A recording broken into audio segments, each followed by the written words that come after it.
Today, I'm recapping a piece that I published in my Forbes column on Friday, February 7, titled Retail Media's Next Challenge, Proving Real Results. The retail media landscape is changing, and it's changing fast. As I mentioned in a previous episode, after years of explosive growth, we're seeing the first slowdown in ad spend.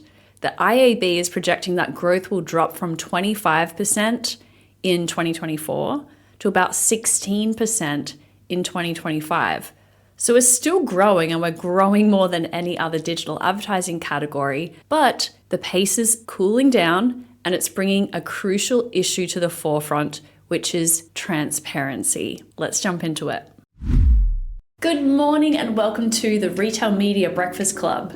I'm your host, Kiri Masters, and every weekday at 6 a.m. Eastern, I bring you candid and real discussions in the world of retail media and marketplaces in just 10 minutes. So bring your own cup of coffee and we'll get smarter about retail media together. Now, when we're talking about transparency in retail media, we're not just talking about basic reporting. This goes much deeper, from how much control brands have over their campaigns to how we measure success. I recently spoke with Jordan Whitmer, who is the Managing Director of Retail Media at the agency Nectar First, and formerly he was Associate Director of Omnichannel Retail Media at Kenvue.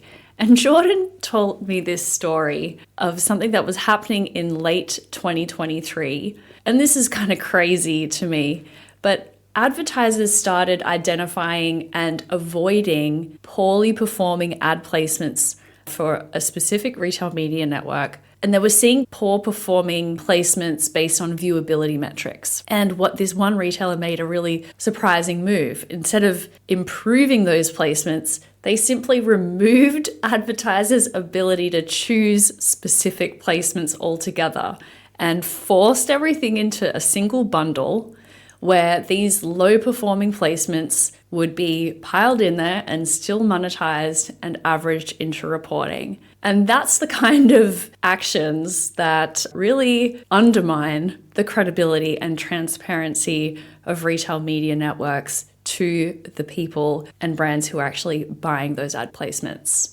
So this is kind of the elephant in the room, the massive power imbalance in retail media. Amazon, of course, just dominates this category with an estimated 3/4 of all retail media spend going to them. That's from eMarketer. Walmart takes 7%. And then everyone else, that remaining 16%, they are fighting for the scraps. I recently spoke with Alex Arnott, who is the Director of Retail Media Strategy at Newstream Media, which is part of Dentsu. And his perspective comes from the sell side. So he and his team at Newstream Media helps retailers to actually assemble their retail media network offering. So this was a really interesting new perspective for me, was what's happening on the retailer side and how they're thinking about building their media networks, metrics, and things like that. And so Alex told me that incrementality measurement has really become table stakes for securing advertiser investment, and it's really what a lot of the larger retail media networks are aiming for.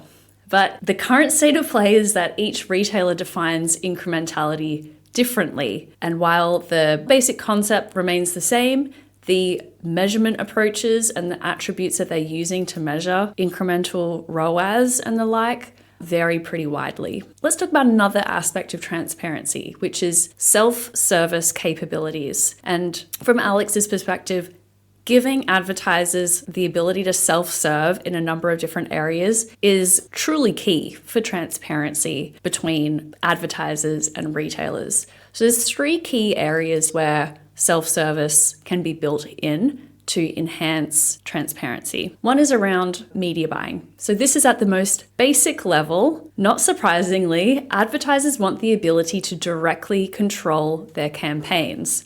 And that seems very obvious, but a lot of retail media networks will start out initially by offering a managed service where the retailer's teams handle all of the campaign execution themselves. And while it is a suitable scenario for maybe the top tier advertisers that have specific needs, or they want to do a really sophisticated ad buy.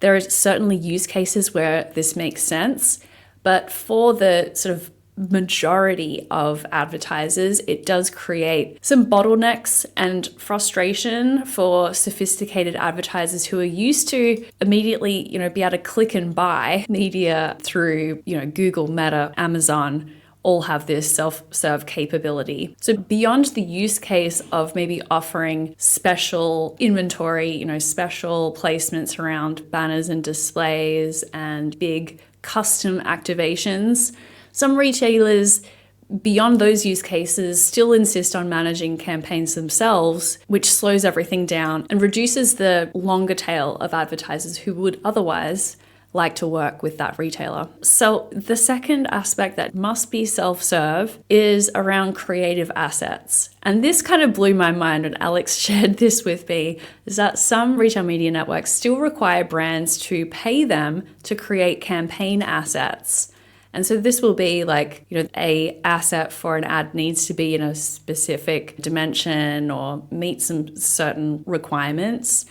And in an era where we have all these AI-powered creative tools, this just feels so outdated and such a bottleneck and waste of human time and creativity.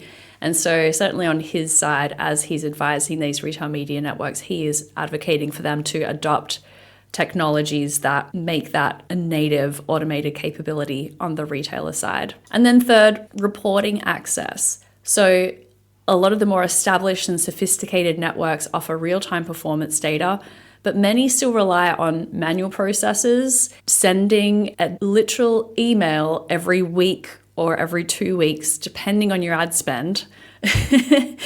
And this is all manual. And the modern advertiser is expecting to have campaign performance in real time so that they can monitor how things are going. They can make updates and changes on the fly. This delay in accessing performance data makes it impossible for advertisers to optimize campaigns effectively. And it sort of blew my mind that this is still going on. One big data point here is that 40% of organizations say that access to improved insights from retail media networks would accelerate their future investments. And that was from the State of Retail Media 2025 report from Sky and the Path to Purchase Institute, which I recently covered on this show as well. So if retailers can get this right, the improved insights, it's going to result in more ad revenue coming their way. Coming back to Jordan Whitmer from Nectar First, he offers an optimistic perspective on where this is all heading. He says he sees retailers increasingly moving away from their sort of bespoke, homegrown retail media network tech solutions, and that with limited exceptions, a lot of retailers are coming to the conclusion that building bespoke tech and reporting solutions is likely not their core competency. And that the democratization of retail media tech and all of these ad tech solution providers who offer innovation at every stage of the sort of ad journey means that solutions are not being built manually each time within a retailer, and that should lead to faster innovation cycles. So I think overall we're seeing things move in the right directions as retail media networks are incentivized to be easier to work with and to use their unique selling proposition to secure incremental brand and national dollars. But I still think many retailers are convinced that their first-party audience is unique enough in the market to bring in a brand's ad budget alone. But that's not going to cut the mustard in the future. I think this perspective needs to be balanced very soberly with the fact that there are 250 retail media networks in the US alone who all think that their first-party audience is the best thing since sliced bread. So the message really is, if you can't prove the performance, brands won't continue to invest with you, or they won't do so willingly. There's still some trade spend and JBPs where ad spend is kind of used as a stick, like you must put a certain amount into our retail media network. But As retail media growth sort of slows down, networks that can't demonstrate their value transparently will struggle to attract advertiser dollars. Well, that is it for today.